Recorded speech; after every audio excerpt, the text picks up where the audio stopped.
Gillen? Do I know you? You like Gillen? No, sorry. No? I used to order Hello Pizza off for Oh, really? she always delivered, yeah. Oh, sounds Uh, nice. مرحباً بكم في قناة صدى الحكاية. قبل أن نبدأ، إذا أعجبكم المحتوى لا تنسوا وضع إعجاب لدعم مجهودنا. تنويه: هذا الفيديو وثائقي توعوي يهدف لعرض وتحليل المعلومات بشكل موضوعي، ولا يتناول قضايا مثيرة للجدل. في قلب واحدة من أكبر الفضائح التي هزت العالم يتصاعد الغموض ويشتعل ملف شيطان الجزيرة، الذي أصبح محوراً للعديد من التسريبات والشهادات المثيرة للجدل. من هو شيطان الجزيرة؟ ولماذا تستمر الأحداث المحيطة به في إثارة الزوابع؟ هذا الملف الذي ضم العديد من الأسماء اللامعة أصبح يشغل بال الملايين حول العالم، حيث تتوالى الفضيحة بعد الأخرى. فهل سيكون دونالد ترامب هو الشخصية القادمة التي ستكتشف أسرارها؟ تابعونا في هذا التقرير الذي يكشف تفاصيل غير مسبوقة عن هذه القضية الشائكة. نعومي كامبل، عارضة الأزياء الشهيرة، في حالة ذعر شديد بعد أن تم تصويرها في أكثر من مرة أثناء قيامها بإحضار فتيات إلى شيطان الجزيرة، ما أثار العديد من التساؤلات حول تورطها في هذه الشبكة السرية. تم تسليب الكثير من الصور التي تجمعها مع شيطان الجزيرة، بالإضافة إلى صور أخرى تظهر غيسلين ماكسويل، الشريكة الأساسية لهذا الملف، وهي تتواجد مع كامبل في الجزيرة. هذه الصور تم تداولها بشكل واسع، وأثارت الكثير من الجدل حول الأشخاص الذين كانوا يتعاملون مع شيطان الجزيرة بطريقة سرية وغير قانونية. لكن الأغرب من ذلك هو ما حدث بعد أن انتشرت صورة لغيسلين ماكسويل وهي تتجول في كيبيك، كندا. الصورة أثارت ضجة كبيرة، حيث تساءل البعض إذا كانت هذه الصورة تمثل غيسلين ماكسويل بالفعل، خصوصاً أنها لم تكن في السجن عندما تم التقاطها.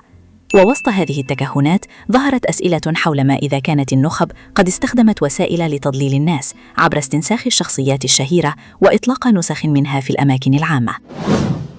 ولكن بعد التدقيق نجد أن هذه الصورة تشبه ماكسويل بشكل أكبر من تلك التي تظهرها في السجن الآن، ومع ذلك لم يتم التأكد بعد إذا كانت هي من ظهرت في الفيديوهات التي تسربت. لكن تظل القضية تثير الكثير من الجدل، خصوصاً مع تسريبات جديدة تشير إلى أن شيطان الجزيرة ربما لم يمت كما قيل، بل لا يزال حياً، وقد ظهر في مقاطع أخرى في إسرائيل، ما يزيد من الغموض المحيط بقضيته. في تحذير لافت، ذكر شرطي متقاعد من نيو مكسيكو في عام 2019 أن شيطان الجزيرة قد بنى حظيرة مشبوهة في مزرعة زورو مزودة بمدخنة، وذكر أنه كان يحتمل أن يكون قد استخدم هذه الحظيرة لحرق الأدلة في محرقة نفايات.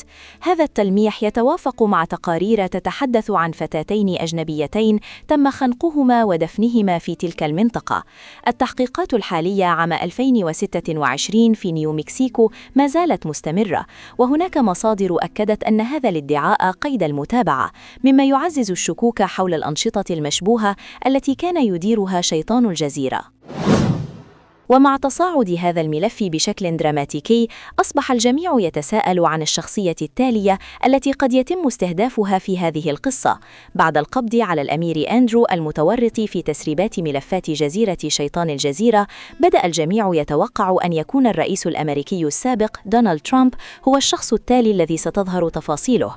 في الشوارع يلاحظ أن هناك العديد من الصور لترامب مع شيطان الجزيرة، بالإضافة إلى صور من التسريبات التي تتعلق بتورطه المحتمل في فضيحة هذا الملف. ترامب الآن يواجه أخطر مرحلة في مستقبله السياسي، حيث يقال إن ملف شيطان الجزيرة قد يكون العامل الحاسم في بقائه أو سقوطه السياسي. تقارير صحفية تشير إلى أن الكونغرس بدأت تحقيقات فعلية، وهناك احتمالية صدور مذكرات استدعاء للمشاركة في هذه التحقيقات. وسط هذه الأجواء تظهر الشكوك حول أن الوثائق التي نشرت، والتي تصل إلى 3 ملايين وثيقة، قد تكون غير كاملة. يقال إن هناك ملفات تم إخفاؤها عمداً، وذلك بواسطة وزيرة العدل بام بوندي المتواطئة مع ترامب لحماية بعض الشخصيات الكبيرة، وعلى رأسهم ترامب. هناك أيضاً حديث عن مراسلات قديمة بين ترامب وشيطان الجزيرة، وقد أظهرت هذه المراسلات أن اسم ترامب مذكور آلاف المرات في الملفات المسربة وسط تداول لاتهامات خطيرة تتم في الساحة السياسية والإعلامية. وبالإضافة إلى ذلك، أثير جدل داخل وزارة العدل حول وجود صفحات محجوبة من تلك الوثائق، ما يشير إلى محاولة واضحة لحماية شخصيات نافذة من العواقب القانونية. أحد الأخطر ما تم تداوله مؤخراً هو وجود فيديو من فلوريدا يقال إنه يظهر ترامب وشيطان الجزيرة معاً في عامي 2016 أو 2017. إذا ثبتت صحة هذا الفيديو، فإنه قد ينسف تماماً رواية القطيعة بين ترامب وشيطان الجزيرة، ويزيد الضغط السياسي والقانوني عليه بشكل كبير. هذا الفيديو في حال ثبوت صحته يمكن أن يكون بمثابة تحول مفاجئ في مسار القضية، ويؤدي إلى تصعيد الضغط بشكل غير مسبوق. أيضاً، زادت شهادة فيرجينيا جوفري، إحدى أبرز ضحايا شيطان الجزيرة، من حدة الأزمة. ففي شهادتها تحدثت عن حفلات فاخرة كان يتم تنظيمها في منتجع يملكه ترامب، وهو ما جعل القضية تأخذ منحاً جديداً من الإثارة والتساؤلات. وفي ظل هذه الضغوط التي يتعرض لها ترامب، تشير استطلاعات الرأي إلى تراجع كبير في شعبيته، ما يؤدي إلى انقسام حتى داخل قاعدته السياسية. بعض التحليلات تشير إلى أن ترامب قد يلجأ إلى تصعيد سياسي خارجي مثل ملف إيران لصرف أنظار عن قضية شيطان الجزيرة. ولكن السؤال الأهم يبقى: هل سيتحول هذا الملف من أزمة إعلامية إلى مسؤولية جنائية مباشرة؟ وفي خطوة صادمة، أعلن ترامب عن فتح وتسريب ملفات الكائنات الفضائية، مما أثار دهشة العديد من المتابعين. هل هو مجرد تشتيت للأنظار عن قضيته مع شيطان الجزيرة، أم أن هناك شيئاً أكبر من ذلك؟ الأمر يبقى غامضاً في الوقت الحالي، ولا يمكن تجاهل أي من هذه التحركات في إطار هذه القضية المتشابكة. في الختام، الملف الذي يحيط بشيطان الجزيرة يبدو أنه لن يغلق قريباً، والمزيد من الأسماء قد تكون على وشك الانكشاف. بينما يتزايد الضغط على ترامب، يبقى السؤال الأهم: هل سيبقى في الساحة السياسية، أم ستدفعه هذه الفضائح إلى السقوط؟